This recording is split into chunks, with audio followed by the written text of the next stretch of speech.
কোন মানুষ যখন উলামায়ে কেরামের চেহারার দিকে নেক নজরে তাকায়, উলামায়ে কেরামের চেহারার দিকে নেক নজরে তাকাইলেই তার আমলনামায় নেকি লেখা হইতে থাকে।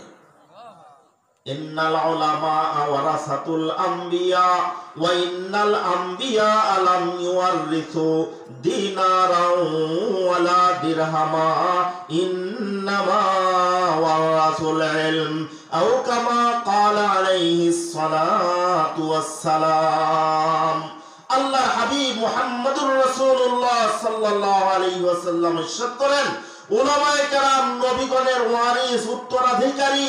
তারা কোন সম্পদের উত্তরাধিকারী নন, তারা হলেন ইলমের উত্তরাধিকারী।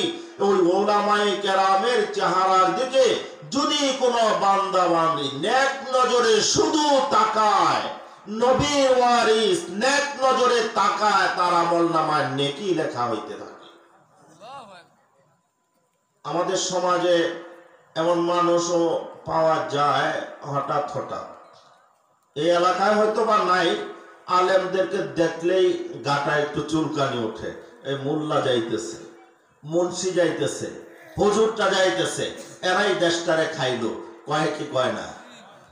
আমার শায়খ মুর্শিদ পীর সাহেব চরমনাই সৈয়দ ফজলুল করিম রহমতুল্লাহ আলাই, তিনি বলতেন, বাবারা, দেশটা স্বাধীন হওয়ার পর থেকে আজ পর্যন্ত এই দেশে ওই যে সরকারি কর্মচারী তোমরা, পিয়ন তোমরা, কর্মকর্তা তোমরা, ডিসি তোমরা, এসপি তোমরা, মেম্বারি তোমরা করলা, চেয়ারম্যান তোমরা হইলা, এমপি তোমরা, মন্ত্রী তোমরা, কোনো আলেম তো যায় নাই।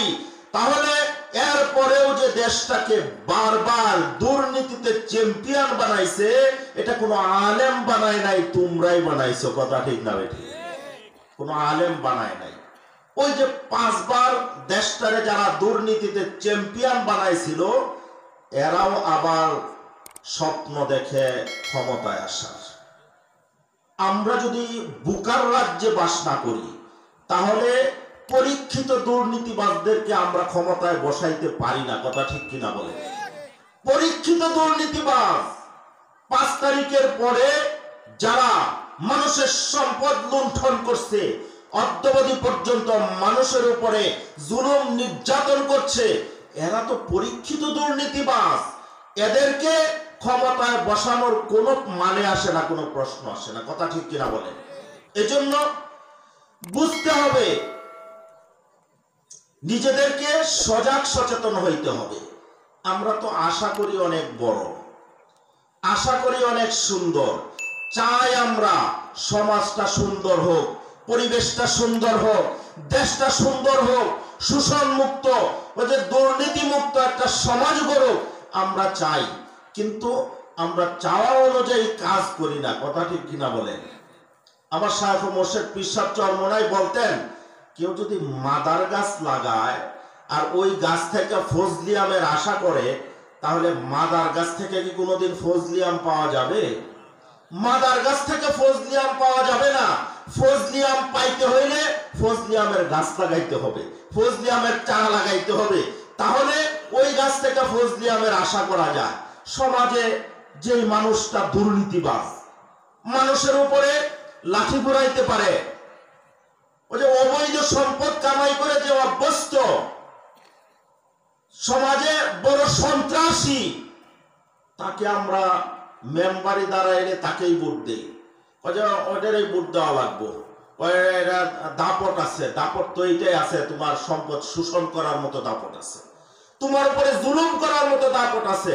চেয়ারম্যান ওইটারই দিতে হইব, এমপি ওইটারই বানাইতে হইব, যেটা বড় সন্ত্রাসী দুর্নীতিবাদ ওইটাকেই বানাইতে হবে। তাহলে লাগাবো মাদার গাছ, আশা করবো ফজলি আম, এটা তো হয় না। তাহলে কি করতে হবে? সমাজে দেখতে হবে আলেম, সমাজে দেখতে হবে শান্ত ভদ্র, সমাজে দেখতে হবে সুশিক্ষিত মানুষ, সমাজে নিরীহ মানুষ, ন্যায় নীতিবান মানুষ। ওই মানুষটাকে ভোট দিয়া যখন আমরা মেম্বার বানাবো, চেয়ারম্যান বানাবো, এমপি বানাবো, মন্ত্রী করে পাঠাবো, আশা করা যায় শোষণ মুক্ত একটা সমাজ, দুর্নীতি মুক্ত একটা সমাজ আমরা আশা করতে পারি। কথা ঠিক কিনা বলে? এজন্য সচেতন আমাদেরকে হইতে হবে। আমরা কাজ করি এক, আশা করি ফল আশা করি ভিন্ন, এটা তো কোনোদিন সম্ভব না। এই জন্য আমাদেরকেও সমাজে সচেতন হইতে হবে। যে কথাটা বলতেছিলাম, আলেমের চেহারার দিকে শুধুই নেক নজরে তাকাইলেই বান্দার আমল নামায় নেকি লেখা হইতে থাকে। আজকে এখানে ওলামায়ে কেরাম, দেশের প্রত্যন্ত অঞ্চল থেকে অনেক বুজুর্গ ওলামায়ে কেরাম, আমি সন্ধ্যার পরেও বয়ান শুনতেছিলাম যে অনেক বড় বড় ওলামায়ে কেরাম এখানে বয়ান করতেছেন। ওলামায়ে কেরামের চেহারার দিকে শুধু তাকায়া থাকলেই আমল নামায় নেকি লেখা হয়, নেক নজরে তাকায়া থাকলেই নেকি লেখা হয়। এজন্য আমরা ওলামায়ে কেরামকে ভালোবাসবো, আলেমদেরকে ভালোবাসবো, আলেমদের সাথে সুসম্পর্ক কায়েম করব, আলেমদেরকে আমরা ক্ষমতার মসনদে সম্মানের চেয়ারে বসাতে চেষ্টা করব। আমরা রাজি আছি না ইনশাআল্লাহ?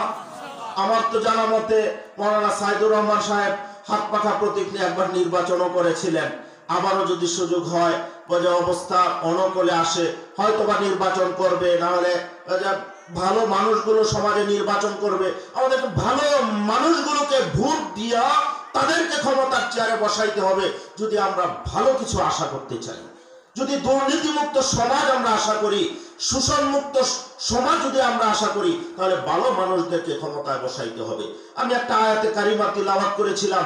আল্লাহ রাব্বুল আলামিন বলছেন, ওমাইয়াত্তাকিল্লাহা ইয়াজআল লাহু মাখরাজা ওয়া ইয়ারযুকুহু মিন হাইসু লা ইয়াহতাসিব। আল্লাহ রাব্বুল আলামিন বলেন যে আল্লাহকে ভয় করে, আল্লাহকে যে ভয় করে, ইয়াজআল লাহু মাখরাজা, আল্লাহ বিপদ মুক্ত জীবন তাকে দান করেন। কোনো বিপদ নাই, কোনো মুসিবত নাই। আল্লাহ তাআলা পরীক্ষার জন্য বিপদ মুসিবত দিলে দিতেও পারেন, আল্লাহ উদ্ধার করে দিবেন।